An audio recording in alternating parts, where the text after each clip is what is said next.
बच्चों आवाज आ रही है? पूछो। आवाज आ रही है ना सर? मेरी आवाज आ रही है ना प्रॉपर? आ रही है मैडम, आ रही है। ओके, हाँ, गुड मॉर्निंग बच्चों। आज हम भूमिति में 7वां चैप्टर महत्वमापन, इसमें स्वाध्याय 7.3 के कुछ प्रश्नों को हल करेंगे।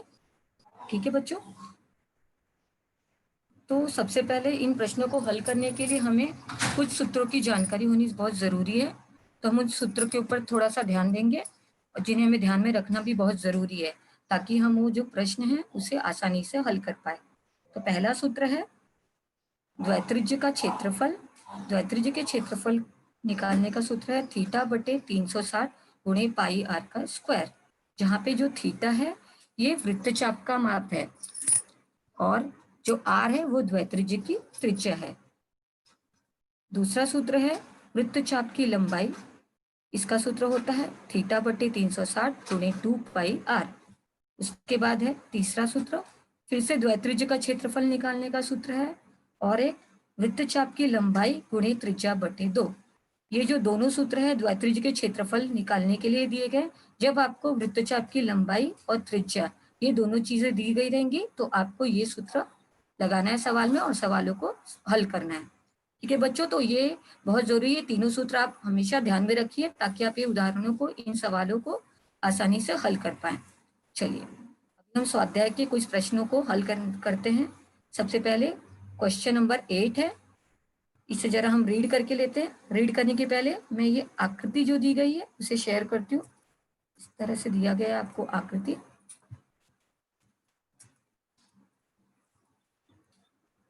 आकृति का निरीक्षण करते हैं।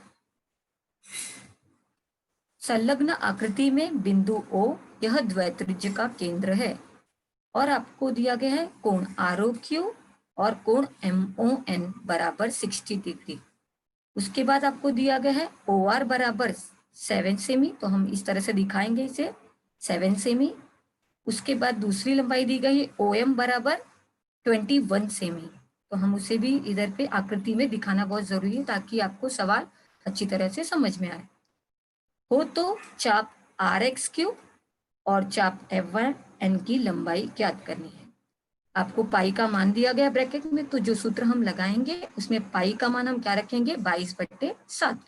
तो सबसे पहले सवाल को हल करने के पहले आपको सबसे पहले क्या है, जो चीजें दी गई हैं वहां से आपको क्या करना है, स्टार्ट करना है सवाल को। तो सबसे पहले आपको क्या दिया गया है, चाप RX³ की त्रिज्या, मतलब अगर आप चाप RX³ के संदर्भ में देख रहे हैं तो यहाँ पे त्रिज्या कौन सी है, OR। OR इस द्वैत्रिज्य की त्रिज्या है, तो OR की लंबाई कितनी है 7 सेमी। इसी तरह से आपको कोण ROQ का माप दिया गया है। जो कोण ROQ का माप है वो चाप RXQ के माप के बराबर है, उसे हम क्या लेते हैं, थीटा लेते हैं, जैसा कि मैंने आपको सूत्र के अंतर्गत बताया। तो थीटा बराबर क्या होगा यहाँ पे 60 डिग्री। उसी प्रकार चाप MYN के संदर्भ में भी हम देखेंगे। चाप MYN के संदर्भ में जाएंगे तो आप देखोगे यहाँ पे OM क्या है, इस द्वैत्रिज्य की त्रिज्या है। तो OM की लंबाई आपको दी गई है, उस त्रिज्या को हम R1 मानेंगे क्योंकि हमने पहले द्वैत्रिज्य के लिए R लिया, तो अभी दूसरे में हम क्या ले रहे हैं, R1 ले रहे हैं त्रिज्या। R1 बराबर OM बराबर 21 सेमी। उसी तरह से आप देखोगे कि कोण ROQ और MON का माप बराबर है, तो यहाँ पे भी मेजर चाप MIN बराबर थीटा बराबर 60 डिग्री ही होगा। आपको ज्ञात क्या करना है, यहाँ पे चाप RXQ की लंबाई ज्ञात करनी है। जैसा कि मैंने आपको बताया वृत्तचाप की लंबाई ज्ञात करने का सूत्र क्या होता है, थीटा बटे 360 गुणे 2 पाई आर। बट हमें चाप की लंबाई, कौन से चाप की लंबाई ज्ञात करनी है, RXQ की लंबाई ज्ञात करनी है। तो आप यहाँ पे सिर्फ वृत्तचाप की लंबाई नहीं लिखोगे, क्या लिखोगे आप यहाँ पे, चाप RXQ की लंबाई बराबर थीटा बटे 360 गुणे 2 पाई आर। अब सूत्र लिखने के बाद हमें क्या करना है, इसमें मान प्रतिस्थापित करने हैं। आपको यहाँ पे सबके मान पता है तो हम मान रखेंगे। थीटा की जगह हमें क्या रखना है, 60 रखना है, तो हम थीटा न लिख के वहां पे क्या लिखेंगे 60 बटे 360 गुणे 2 गुणे पाई का मान आपको दिया गया है 22/7 और आर की लंबाई किसके संदर्भ में, RXQ के संदर्भ में आर की लंबाई क्या है, त्रिज्या की लंबाई 7, तो वहां पे हम क्या लिखेंगे 7। आप इसे सॉल्व करोगे तो आपको क्या मिलेगा 44/6। अभी 44/6 आने के बाद आप इसे क्या करोगे 6 से भाग देंगे, तो जब 6 से भाग दोगे तो आपको फाइनल आंसर आपको क्या चाहिए था, चाप आर एक्स क्यू की लंबाई कितनी आ जाएगी, 7.3 सेमी। इस तरह से हम लिखेंगे।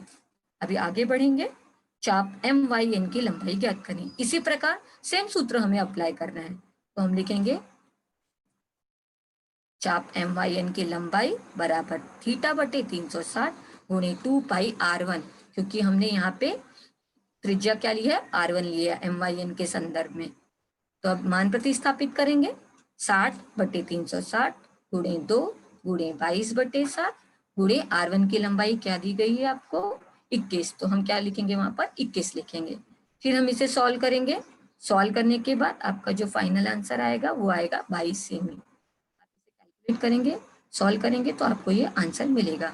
जैसा कि मैंने आपको बोला था पिछले क्लास में भी कि जो फाइनल आंसर होता है लिखना बहुत जरूरी होता है बोर्ड की एग्जाम के संदर्भ में अगर देखा जाए तो, क्योंकि इसके ऊपर भी आपको हाफ मार्क्स रहते हैं। तो आप उत्तर फाइनल डालोगे, चाप आर एक्स क्यू की लंबाई 7.3 सेमी और चाप एम वाई एन की लंबाई 22 सेमी है। इस तरह से हम अपना फाइनल आंसर लिखेंगे। अब हम अगले सवाल की तरफ बढ़ते हैं। अगला सवाल क्वेश्चन नंबर 9। क्वेश्चन देखते हैं क्या दिया गया। संलग्न आकृति में द्वित्रिज्य P-ABC का क्षेत्रफल बराबर 154 सेमी वर्ग और वृत्त की त्रिज्या दी गई है 14 सेमी।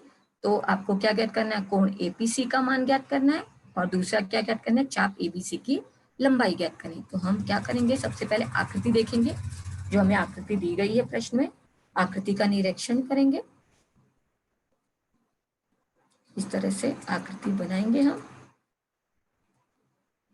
ठीक है, अब हम क्या करेंगे, आपको क्या ज्ञात करना है यहाँ पे, सबसे पहले कोण APC का माप, कोण APC का माप ज्ञात करना है। तो सबसे पहले जैसे मैंने बोला, आप कोई भी प्रश्न हल कर रहे हो भूमिति में, अलजेब्रा में, तो आपको क्या करना है, सबसे पहले जो दी गई चीजें उन्हें आपको नोट डाउन करनी है। तो हमें क्या दिया गया है, पहले हमें दिया गया वृत्त की त्रिज्या। वृत्त की त्रिज्या मतलब आर की लंबाई दी गई है आपको 14 सेमी, तो हम वो लिखेंगे। उसके बाद आपको द्वित्रिज्य P-ABC का क्षेत्रफल दिया गया है, कितना दिया गया, 154 वर्ग सेमी। आपको क्या ज्ञात करना है यहाँ पे, कोण APC का माप। जो कोण APC का माप है दैट विल बी, वो किसके बराबर है, थीटा के बराबर है, मतलब वृत्तचाप ABC के माप के बराबर है। तो आपको यहाँ पे एग्जैक्टली क्या ज्ञात करना है, थीटा का मान ज्ञात करना है। ठीक है, हमें क्या दिया गया, त्रिज्या दी गई है, द्वित्रिज्य का क्षेत्रफल दिया गया और क्या ज्ञात करना है, थीटा का मान ज्ञात करना है। तो हम क्या करेंगे, द्वित्रिज्य के क्षेत्रफल का सूत्र लगाएंगे। तो द्वित्रिज्य के क्षेत्रफल का सूत्र लिखेंगे, जैसा कि मैंने आपको बताया कि चाप ABC की लंबाई और कोण APC का मान इज इक्वल टू क्या होगा, थीटा होगा। तो उसे हम इस तरह से लिखेंगे। अभी आपको द्वित्रिज्य के क्षेत्रफल का सूत्र लिखना है, मगर हमें पता है यहाँ पे द्वित्रिज्य का नाम हमें दिया गया है, तो हम वहां पे क्या लिखेंगे, एरिया ऑफ P-ABC, मतलब द्वित्रिज्य P-ABC का क्षेत्रफल बराबर थीटा बटे 360 गुणे पाई r का वर्ग। इस तरह से लिखेंगे। ये लिखने के बाद आपको पता है कि हमें इस सूत्र के अंदर क्या करने हैं, उसके मान प्रतिस्थापित करने। तो सबसे पहले आपको P-ABC द्वित्रिज्य का क्षेत्रफल दिया गया है, तो वहां पे हम क्या लिखेंगे, अभी 154 बराबर, थीटा का मान नहीं दिया गया, थीटा का मान आपको ज्ञात करना है, तो थीटा को थीटा ही लिखेंगे, बटे 360 गुणे 22/7 गुणे 14 मतलब आर का वर्ग है, आर की लंबाई आपको 14 दी गई, तो हम वर्ग का मतलब उसी नंबर को आपको 2 बार गुणा करके लिखना है। आगे बढ़ेंगे, अभी हम क्या करेंगे, हमें थीटा का मान ज्ञात करना है, तो हम थीटा को थीटा की जगह पे रखेंगे, बाकी सारे अंकों का क्या करेंगे, पक्षांतर करेंगे। ठीक है, अभी 154 है दूसरे पक्ष में है और बाकी सब नंबर दूसरे पक्ष में है। जैसा कि हम पक्षांतर करते हैं तो पक्षांतर करते वक्त चिन्ह क्या होते हैं, बदल जाते हैं। तो जैसे यहाँ पे 360 क्या है, बटे में है, तो उधर जाएगा तो क्या हो जाएगा, गुणे में हो जाएगा। सिमिलरली आपका 7 क्या है, बटे में, तो पक्षांतर करने के बाद वो गुणे में हो जाएगा, ऊपर चला जाएगा। तो यहाँ पे हमें मिलेगा थीटा बराबर 154 गुणे 360 गुणे 7 और 14 गुणे 14 आप देखेंगे कि क्या है, ऊपर है और अंश में है, और 22 भी क्या है, अंश में। तो ये जब पक्षांतर होगा तो ये हर में आ जाएगा, तो क्या हो जाएगा, बटे 22 गुणे 14 गुणे 14। इस तरह से थीटा के मान को ज्ञात किया जाएगा। तो जब आप इसे सॉल्व करोगे तो थीटा का मान कितना मिलेगा, सॉल्व करने के बाद आपको 90 डिग्री आएगा। जो थीटा का मान है वो किसके बराबर, जैसे कि हमने माना है थीटा का मान इज इक्वल टू कोण एपीसी, तो आपको कोण एपीसी का मान कितना आया 90 डिग्री। तो हम इस तरह से लिखेंगे। दूसरी चीज हमें क्या ज्ञात करनी है, वृत्तचाप की लंबाई ज्ञात करनी है। ठीक है, तो सबसे पहले वृत्तचाप की लंबाई ज्ञात करनी है तो द्वित्रिज्य के क्षेत्रफल का 2 सूत्र है, तो उसमें से हम अभी दूसरा वाला जो सूत्र है वो लिखेंगे। वो सूत्र है द्वित्रिज्य का क्षेत्रफल बराबर वृत्तचाप की लंबाई गुणे त्रिज्या बटे 2। इस तरह से पहले सूत्र लिखेंगे। सूत्र लिखने के बाद आपको द्वित्रिज्य का नाम पता है, तो द्वित्रिज्य के नाम की जगह लिखेंगे area of P dash ABC बराबर, आपको किस वृत्तचाप की लंबाई ज्ञात करनी है, चाप एबीसी की लंबाई ज्ञात करनी है, जैसा हमने आकृति में देखा। तो आप वहां पे लिखोगे लेंथ ऑफ चाप एबीसी, जो बाहर एल लिखा है उसका मतलब होता है उस चीज की लंबाई, तो हम किसकी लंबाई ज्ञात करें, चाप एबीसी की लंबाई, तो उसको इस तरह से लिखेंगे। और त्रिज्या आपको दी गई है 14, तो लिखेंगे गुणे 14 बटे 2, इस तरह से लिखेंगे। अभी हमें द्वित्रिज्य का क्षेत्रफल पता है, यहाँ पर क्या है 154, तो हम यहाँ पर क्या लिखेंगे 154 बराबर चाप की लंबाई आपको ज्ञात करनी है, तो चाप की लंबाई एज इट इज लिखेंगे लेंथ ऑफ चाप एबीसी इस गुणे 14 बटे 2। आप अगर यहाँ पे 2 और 14 को भाग दे रहे हो तो यहाँ पे 7 आ जाएगा, तो चाप एबीसी की लंबाई क्या हो जाएगी 154 बटे 7। अभी आप क्या करोगे 7 से 154 में भाग दोगे, भाग देने के बाद आपका आंसर आएगा 22 सेमी। तो आप लिखोगे इसलिए लेंथ चाप एबीसी मतलब चाप एबीसी की लंबाई बराबर 22 सेमी। जैसा कि मैंने आपको बोला कि फाइनल आंसर लिखना बहुत जरूरी है। बड़े बड़े सवालों में इसके ऊपर आधारित 3 मार्क्स का 4 मार्क्स का सवाल हो तो फाइनल आंसर पे हाफ मार्क्स वेटेज में रहता है, तो आपको ये हैबिट रखनी है कि आप फाइनल आंसर लिखो। यहाँ पे हम फाइनल आंसर लिखेंगे, 2 चीजें हमने ज्ञात की, कोण एपीसी बराबर 90 डिग्री और चाप एबीसी की लंबाई 22 सेमी, तो ये हम फाइनल आंसर लिखेंगे। आगे हम 10वें सवाल की ओर बढ़ेंगे। 10वां सवाल है किसी द्वित्रिज्य की त्रिज्या 7 सेमी है, यदि द्वित्रिज्य के चापों का माप निम्नलिखित हो तो उन द्वित्रिज्यों के क्षेत्रफल ज्ञात करो। आपको क्या दी गई, द्वित्रिज्य की त्रिज्या दी गई है, त्रिज्या दी गई है मतलब क्या दिया गया आपको, आर दिया गया है।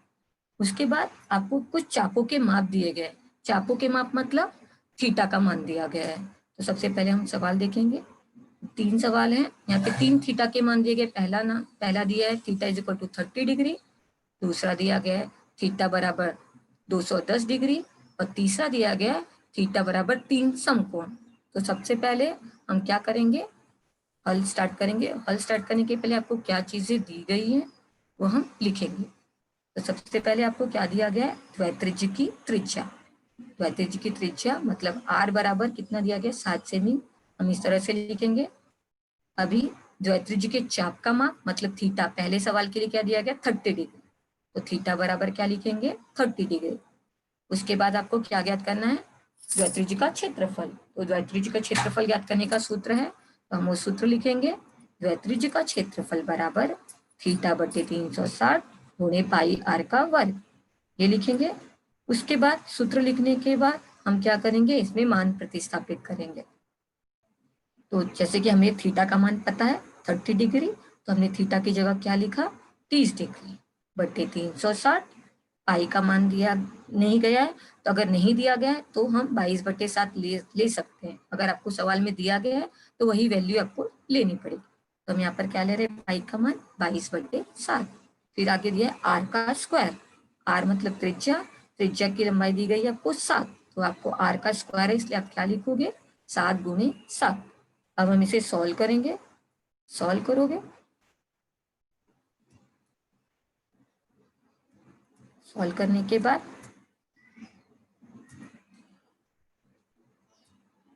सॉल्व किया तो हमें क्या मिला 154/12।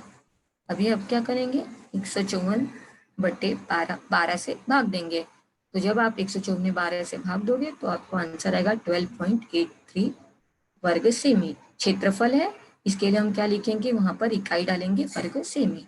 तो पहले थीटा के लिए जब थीटा का मान 30 डिग्री है तो द्वित्रिज्य का क्षेत्रफल क्या आएगा 12.83 वर्ग सेमी।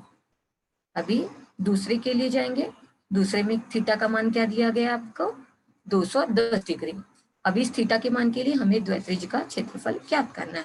आर की लंबाई आपको सेम रखनी है 7 सेंटीमीटर। तो इसे हम क्या करेंगे, द्वित्रिज्य के क्षेत्रफल का सूत्र लिखेंगे। द्वित्रिज्य के क्षेत्रफल का सूत्र क्या होगा, थीटा बटे 360 गुणे पाई आर का वर्ग। सूत्र लिखा। सूत्र लिखने के बाद उसे हम क्या करेंगे, मान प्रतिस्थापित करेंगे।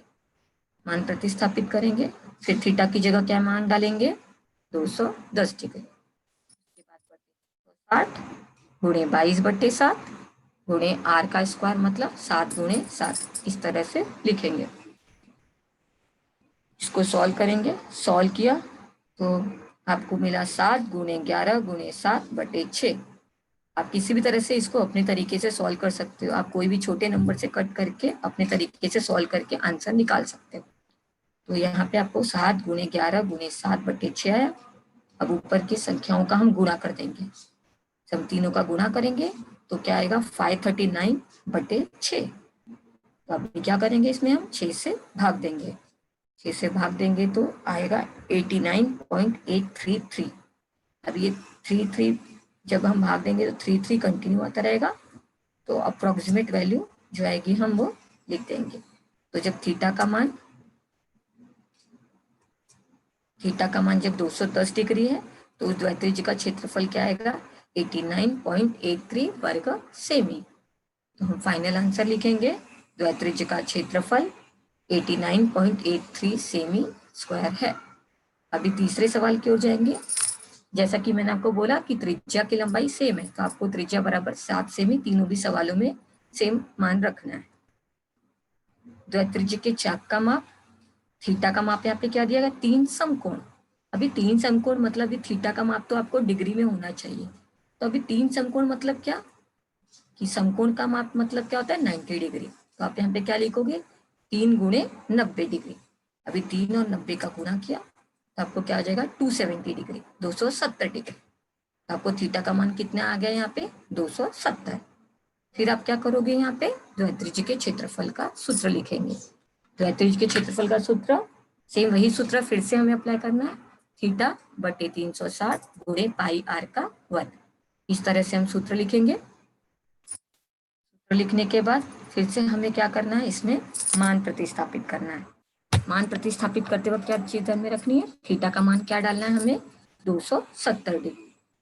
आप लिखेंगे 270 डिग्री बट्टे 360, फिर पाई का मान लिखेंगे गुणे 22/7। आर का स्क्वायर है तो आर की वैल्यू 7 है तो लिखेंगे गुणे 7 गुणे 7। हम इसे सॉल्व करेंगे। सॉल्व करेंगे तो आपको मिल रहा है, जैसे मैंने कट करके सॉल्व किया है तो मुझे मिला 3 गुणे 22 गुणे 7/4। ऊपर की तीनों संख्या है उनका हम क्या करेंगे, गुणा कर देंगे। तो क्या आएगा, गुणा करने के बाद 462/4। अब हम क्या करेंगे, 462 में 4 से भाग देंगे।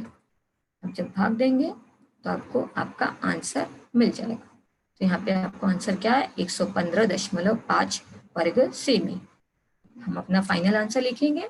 उत्तर, द्वित्रिज्य का क्षेत्रफल 115.5 वर्ग सेमी है।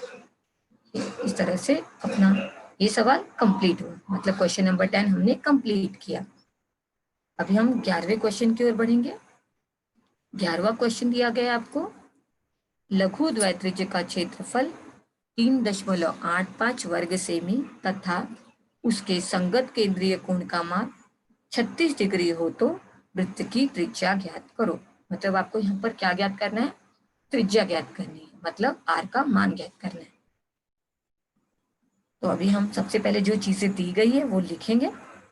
आपको क्या दिया गया है, दो चीजें दी गई हैं, लघु द्वित्रिज्य का क्षेत्रफल और केंद्रीय कोण का माप, मतलब थीटा का माप दिया गया है। तो हम लिखेंगे लघु द्वित्रिज्य का क्षेत्रफल बराबर 3.85 वर्ग सेमी, संगत केंद्रीय कोण का माप दिया गया थीटा बराबर 36 डिग्री। हमें क्या ज्ञात करना है, वृत्त की त्रिज्या ज्ञात करनी है। तो वृत्त की त्रिज्या नहीं दी गई तो हम इसे क्या मानेंगे, माना वृत्त की त्रिज्या आर है। अभी द्वित्रिज्य के क्षेत्रफल का सूत्र लाएंगे। आप लघु द्वित्रिज्य का क्षेत्रफल निकालो या दीर्घ द्वित्रिज्य का क्षेत्रफल निकालो, जो सूत्र है वो दोनों भी द्वैत्रिज्य के लिए सेम रहेगा। तो सिर्फ वैल्यू जो है उसकी द्वैत्रिज्य के क्षेत्रफल की अलग आएगी, बाकी सूत्र तो आपको सेम अप्लाई करना है। तो लघु द्वैत्रिज्य का क्षेत्रफल बराबर थीटा बटे 360 गुणे पाई आर का वर्ग, इस तरह से सूत्र लिखेंगे। आगे बढ़ेंगे, मान प्रतिस्थापित किया।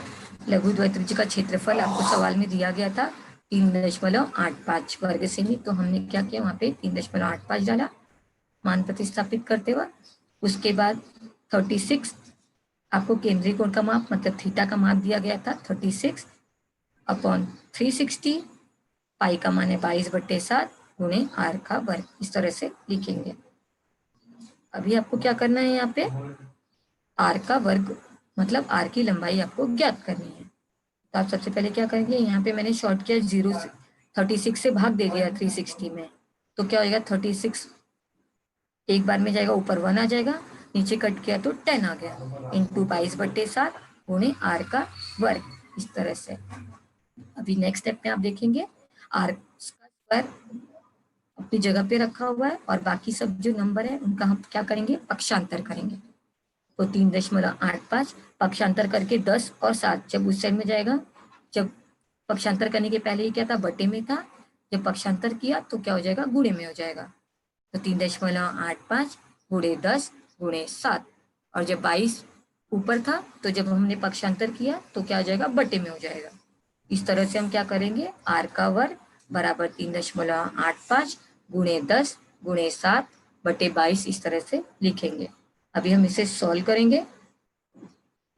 सॉल्व किया हमने, सॉल्व करने के बाद 3.85 गुणे 7 बटे 22, इस तरह से लिखा। आप जब इसको सॉल्व करोगे, सॉल्व करने के बाद आपको क्या मिलेगा, 12.25। जब आप 3.85 गुणे 7 बटे 22 का गुणा करोगे तो आपको आंसर क्या आ जाएगा, 12.25 सॉल्व करने के बाद। उसके बाद हम क्या करेंगे, इसका अभी आप देखोगे कि आर का वर्ग है, एक साइड एक पक्ष में वर्ग है और दूसरे पक्ष में वर्ग नहीं दिख रहा है, तो हमें वर्ग हटाना है।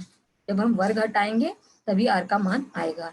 हमें जब वर्ग हटाना है तो हम क्या करते हैं, वर्गमूल लेते हैं। तो हम क्या करेंगे, यहाँ पे दोनों पक्षों का वर्गमूल लेंगे, तो आर स्क्वायर का वर्गमूल लेंगे तो आर आएगा, और 12.25 का वर्गमूल लेंगे तो इसका वर्गमूल हो जाएगा 3.5। तो यहाँ पे आपको त्रिज्या की लंबाई क्या आ जाएगी, 3.8 सेमी। हम अपना फाइनल आंसर लिखेंगे, उत्तर वृत्त की त्रिज्या 3.5 सेमी है। इस तरह से हम क्या करेंगे, अपना फाइनल आंसर नोट डाउन करेंगे। अभी हम आगे का सवाल देखते हैं, 12वां सवाल। 12वें सवाल को जरा एक बार मैं रीड करती हूँ।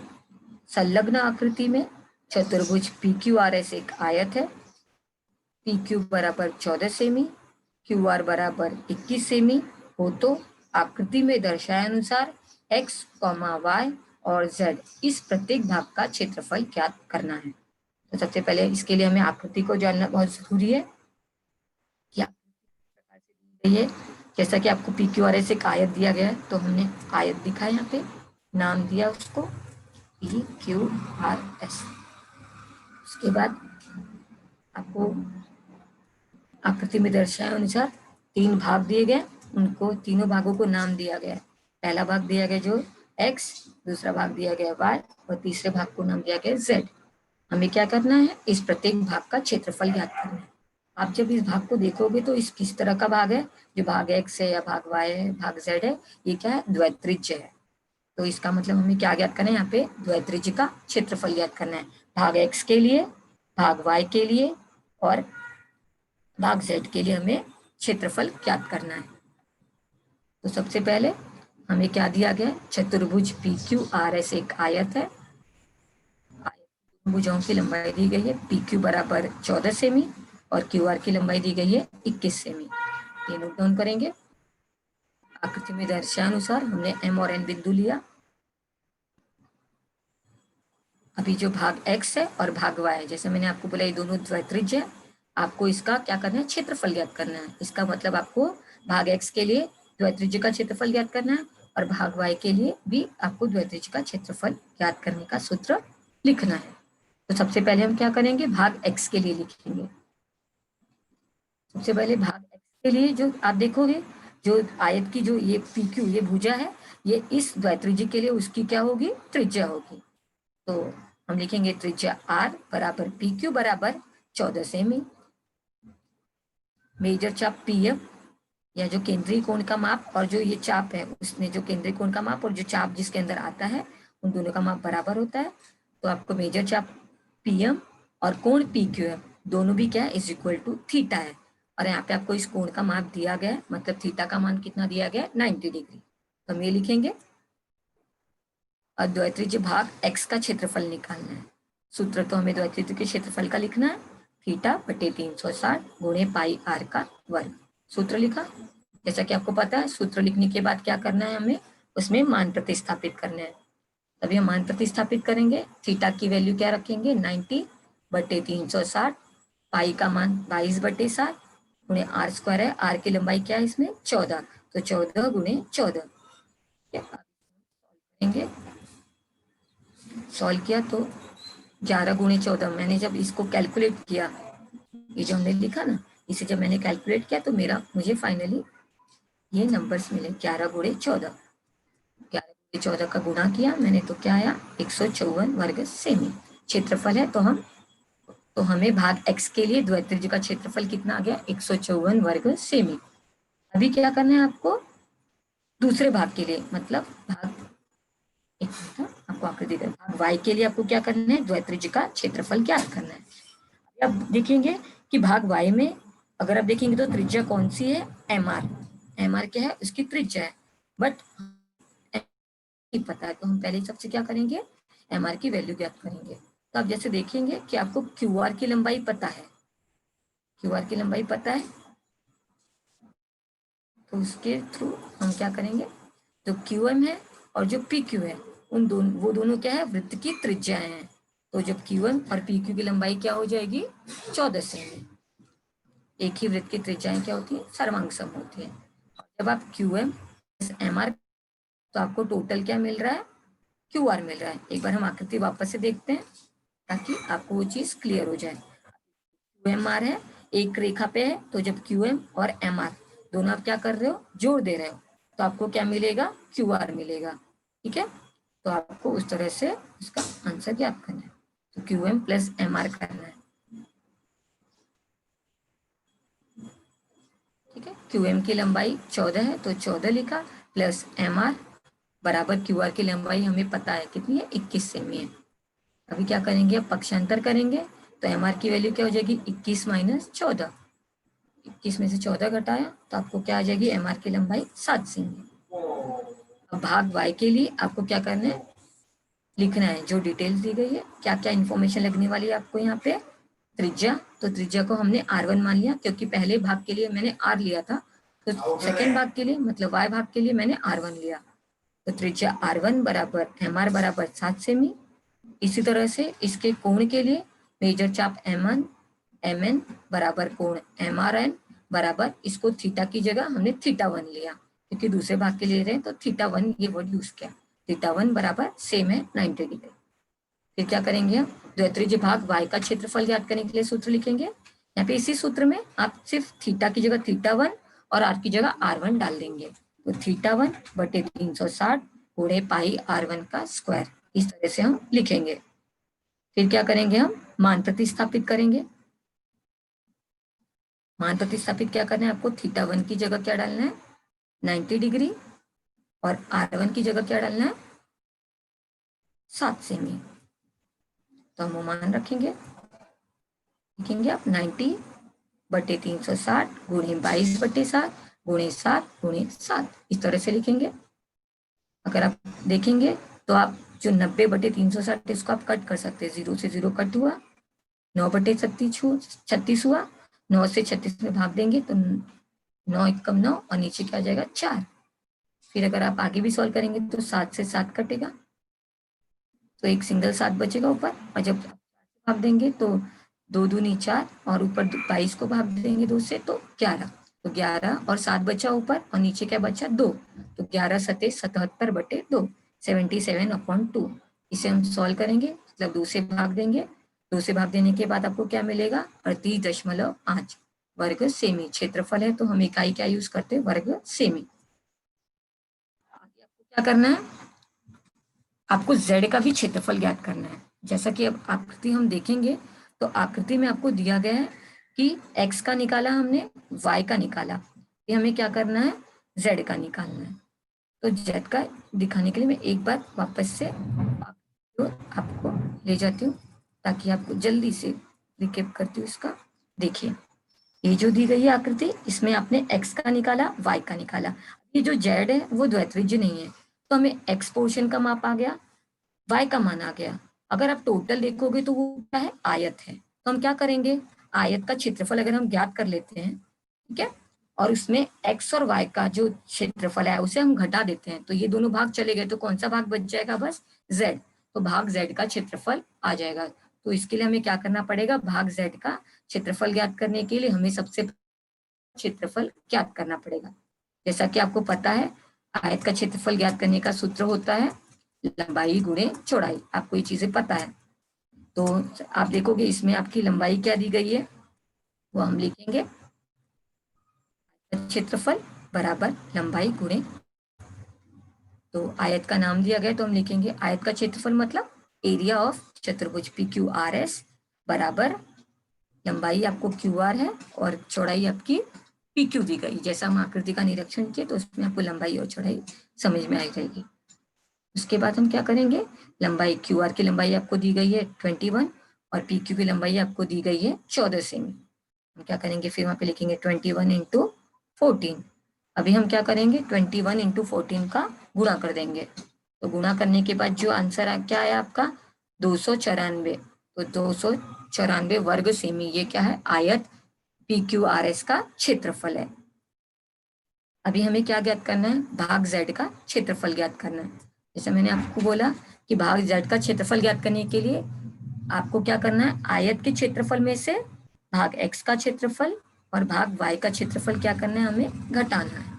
हम क्या करेंगे, पहले सबसे आयत का क्षेत्रफल हमें कितना आया है, आयत का क्षेत्रफल का मान हमें आया है 294। तो हम क्या करेंगे, वहां पे 294 लिखेंगे। भाग x का क्षेत्रफल हमने ज्ञात किया, क्या आया था हमें 154, तो -154। भाग y का क्षेत्रफल हमें क्या आया था 38.5, तो लिखेंगे 38.5। अब क्या करेंगे, 294 पहले साइड में रखेंगे, -154 और -38.5 समान चिन्ह है, जुड़ जाएंगे। तो आप इन्हें जोड़ोगे, जो भी आंसर आएगा जोड़ने के बाद उसको क्या करोगे 294 में से घटाओगे। तो घटाने के बाद 294 माइनस करोगे तो आपको क्या आएगा 101.5 वर्ग सेमी। तो आपको भाग z का क्षेत्रफल आएगा 101.5 वर्ग सेमी। इस तरह से आप क्या करोगे, उसको लिख दोगे। अब उसके बाद हम अपना फाइनल आंसर लिखेंगे। जैसा कि मैंने बोला ये बड़ा सवाल है, अगर ये बोर्ड के एग्जाम में आता है तो आपको इसके फाइनल आंसर लिखना बहुत जरूरी है, अदरवाइज आपके हाफ मार्क्स डिडक्ट हो जाएंगे। तो आपको ये आदत रखनी है। तो लिखेंगे भाग x का क्षेत्रफल हमारा कितना है 154 वर्ग सेमी, कॉमा भाग y का क्षेत्रफल हमारा आया 38.5 वर्ग सेमी और भाग z का क्षेत्रफल आया 101.5 वर्ग सेमी। इस तरह से हम क्या करेंगे, इसके फाइनल आंसर लिखेंगे। इस तरह से हमारा 12वां सवाल कंप्लीट हुआ। अभी हम लास्ट सवाल है हमारा एक्सरसाइज का 13वां सवाल। इस सवाल को जरा हम रीड करते हैं। 13वें सवाल में आपको दिया गया है त्रिभुज LMN समबाहु त्रिभुज है, LM बराबर 14 सेमी दिया गया है। त्रिभुज के प्रत्येक शीर्ष बिंदु को केंद्र मानकर तथा 7 सेमी त्रिज्या लेकर आकृति में दर्शाए अनुसार तीन द्वित्रिज्य खींचकर उसके आधार पर सबसे पहले आपको क्या ज्ञात करना है, एरिया ऑफ त्रिभुज LMN, दूसरा ज्ञात करना है एक द्वित्रिज्य का क्षेत्रफल और तीसरा है तीनों द्वित्रिज्यों का संपूर्ण क्षेत्रफल और चौथा है आपको रेखांकित भाग का क्षेत्रफल। इस तरह से आपको ये चीजें ज्ञात करनी है। तो अभी हम आकृति का निरीक्षण करेंगे ताकि हमें समझ में आए कि हमें एग्जैक्टली क्या क्या ज्ञात करना है। इस तरह से आपकी आकृति दी गई है। आप देखेंगे आपको सबसे पहले क्या ज्ञात करना है, त्रिभुज LMN का क्षेत्रफल। जैसा कि आपको स्टार्टिंग में ही सवाल के मेंशन किया गया है कि त्रिभुज LMN क्या है, समबाहु त्रिभुज है। ठीक है, समबाहु त्रिभुज है, इसका मतलब क्या हुआ त्रिभुज के क्षेत्रफल का सूत्र तो हमने पढ़ा हुआ है, क्या होता है? सबसे पहले ये एक्स वाई जेड, ये जो द्वित्रिज्य है इसको मैंने नाम दे दिया एक्स वाई जेड। ये देने के बाद हम सवाल को स्टार्ट करेंगे। समबाहु त्रिभुज की भुजा दी गई है आपको, जैसे कि आप सवाल आकृति में देखेंगे। भुजा की लंबाई दी गई है LM। अभी समबाहु त्रिभुज है तो आपको पता है तीनों भी भुजाएं क्या होगी, समान होगी।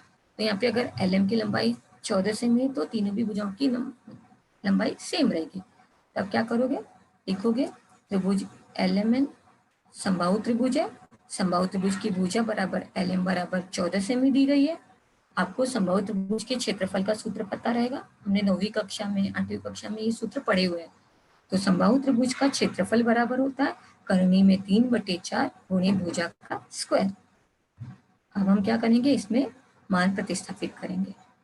तो लिखेंगे एरिया ऑफ त्रिभुज LMN, मतलब LMN का क्षेत्रफल, क्योंकि यहाँ पे समबाहु त्रिभुज का नाम हमें दिया गया तो हम इसका नाम लिखेंगे त्रिभुज LMN का क्षेत्रफल बराबर करनी में 3/4, भुजा का लंबाई हमें दी गई है 14, तो लिखेंगे 14 का स्क्वायर।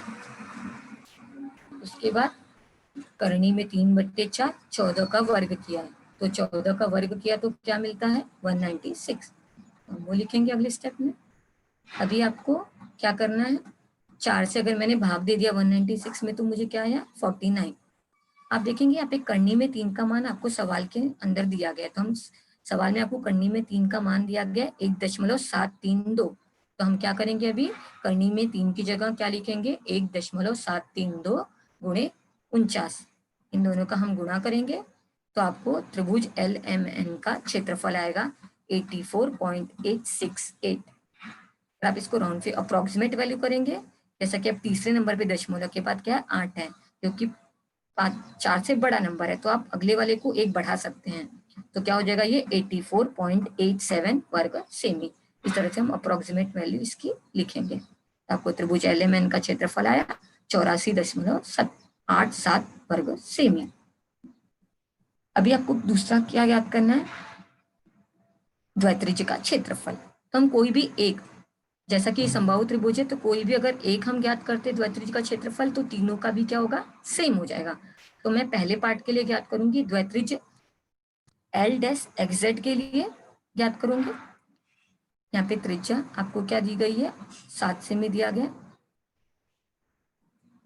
उसके बाद आगे की डिटेल्स लिखेंगे, थीटा का मान क्या है,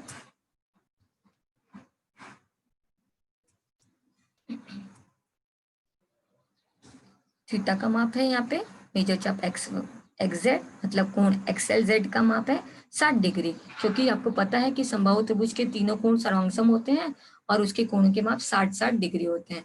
60-60-60 तीनों जोड़ोगे तो आपको 180 डिग्री इस तरह से मिलता है। तो यहाँ पे हम थीटा की जगह क्या लेंगे 60 डिग्री। अभी हमें क्या फाइंड आउट करना है, द्वित्रिज्य L' का क्षेत्रफल। तो हम सूत्र लिखेंगे द्वित्रिज्य के क्षेत्रफल का θ/360 गुणे IR का वर्ग। अभी सूत्र में क्या करेंगे, मान प्रतिस्थापित करेंगे, तो थीटा की जगह हम क्या लिखेंगे 60/360, पाई की जगह लिखेंगे 22/7 और त्रिज्या की लंबाई हमें दी गई है 7, तो लिखेंगे 7 गुणे 7। मैंने सॉल्व किया तो क्या आया 154/6। अभी क्या करेंगे 154/6 आया तो हम क्या करेंगे, इसमें 6 से भाग देंगे। जब आप 6 से भाग दोगे तो क्या आ रहा है 25.666, इस तरह से कंटिन्यू आते रहेगा। तो आप इसको अप्रोक्सीमेट वैल्यू इसकी लिख सकते हो 25.67 वर्ग सेमी। तो आपको एक द्वित्रिज्य का क्षेत्रफल आ गया कितना है 25.67 वर्ग सेमी। तो अभी अन्य दोनों का भी निकल जाएगा, एक का अगर मान पता है तो बाकी हुआ निकालने के लिए क्या करेंगे उस नंबर से, अभी मुझे एक का वैल्यू पता है तो 3 का निकालना है, तो जो एक का वैल्यू उसमें क्या करूंगी 3 से गुणा कर दूंगी, तो 3 गुणे द्वित्रिज्य L' का क्षेत्रफल, तो 3 गुणे 25.67।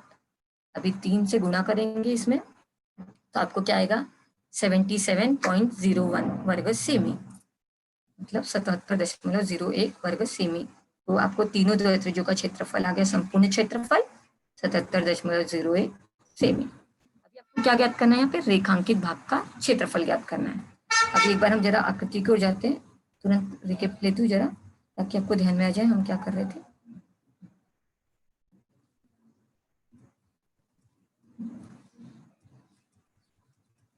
तो आपको लास्ट वाला क्या ज्ञात करना है, आप देखेंगे रेखांकित भाग का क्षेत्रफल। अभी आप देखेंगे कि आपने क्या किया, सबसे पहले हमने यहाँ पे समबाहु त्रिभुज का क्षेत्रफल ज्ञात कर लिया, पूरे त्रिभुज का क्षेत्रफल आ गया हमें। उसके बाद हमने क्या किया, तीनों द्वैत्रिज्यों का क्षेत्रफल ज्ञात किया, द्वैत्रिज्य m'(xy), दूसरे द्वैत्रिज्य का ज्ञात किया, तीसरे का ज्ञात किया, तीनों का वैल्यू आ गया हमें। अब तीनों द्वैत्रिज्य का क्षेत्रफल आ गया, त्रिभुज का क्षेत्रफल आ गया। इस छायांकित भाग का जो लाइन दिख रही है ना आपको की हुई, उस भाग का क्षेत्रफल आपको ज्ञात करना है। तो अभी वो ज्ञात करने के लिए क्या करेंगे, पूरा त्रिभुज है, समबाहु त्रिभुज के क्षेत्रफल में से हम ये जो तीनों द्वैत्रिज्य का क्षेत्रफल आया हुआ है, इसे क्या करेंगे, आप माइनस करेंगे। तो आपका जो बचा हुआ पार्ट है वो आपका क्या आएगा, छायांकित भाग का क्षेत्रफल आएगा। इस तरह से हम करेंगे। तो हम सबसे पहले लिखेंगे छायांकित भाग का क्षेत्रफल बराबर, या रेखांकित भाग का क्षेत्रफल बराबर एरिया ऑफ त्रिभुज LMN माइनस 3 द्वैत्रिज्यों का संपूर्ण क्षेत्रफल। आपने जैसे कि त्रिभुज LMN का क्षेत्रफल ज्ञात किया था, कितना आया था हमें, 84.87, तो वो लिखेंगे माइनस तीनों द्वैत्रिज्य का क्षेत्रफल हमने निकाला था, कितना आया था, 77.01। अब इन दोनों को हम घटाएंगे तो हमें क्या आएगा, 7.86 वर्ग सेमी। तो आपके रेखांकित भाग का क्षेत्रफल कितना आ गया, 7.8 से वर्ग सेमी। उसके बाद हम क्या करेंगे, अपना फाइनल आंसर लिखेंगे। सबसे पहले एरिया ऑफ त्रिभुज LMN का आंसर कितना आया था, हमने निकाला था 84.87 वर्ग सेमी। उसके बाद दूसरा द्वैत्रिज्य L'(xz) का क्षेत्रफल, मतलब एक द्वैत्रिज्य का क्षेत्रफल हमने निकाला था, तो कितना आया था, 25.67 वर्ग सेमी। तीनों द्वैत्रिज्य का क्षेत्रफल निकालने के लिए बोला था, तो तीनों द्वैत्रिज्य का निकालने के लिए 3 से गुणा किया उस एक द्वैत्रिज्य के क्षेत्रफल में, तो हमें कितना आया, 77.01 सेमी स्क्वायर। और चौथा हमने ज्ञात किया रेखांकित भाग का क्षेत्रफल। रेखांकित भाग का क्षेत्रफल ज्ञात करने के लिए हमने क्या किया, जो समबाहु त्रिभुज का क्षेत्रफल था उसमें तीनों द्वैत्रिज्य के क्षेत्रफल को क्या किया, हमने माइनस कर दिया। तो माइनस करने के बाद हमें आया 7.8 से वर्ग सेमी। इस तरह से आपके चारों भी क्वेश्चन का सॉल्यूशन कंप्लीट हुआ। तो आज का आपका लेक्चर फिनिश हुआ। हाँ सर। पूजा पांडा पूछो सवाल। ये 7 चैप्टर तो पूरा कैंसिल हो गया है ना?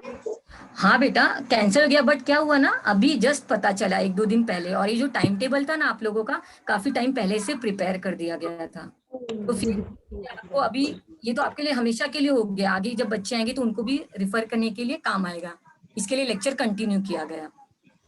अच्छा, मतलब ये कैंसिल है ना? अभी भी कैंसिल ही है ना? हाँ बेटा अभी भी कैंसिल है, अभी भी कैंसिल है बेटा। अच्छा, ये हम लोग को नोटबुक में नहीं लिखने का कि नहीं बच्चा, नहीं लिखना है आपको, नोटबुक में नहीं लिखना है, एग्जाम में नहीं आएगा आपको इस साल। ओके। किसी को कुछ पूछना है हाथ उठाओ।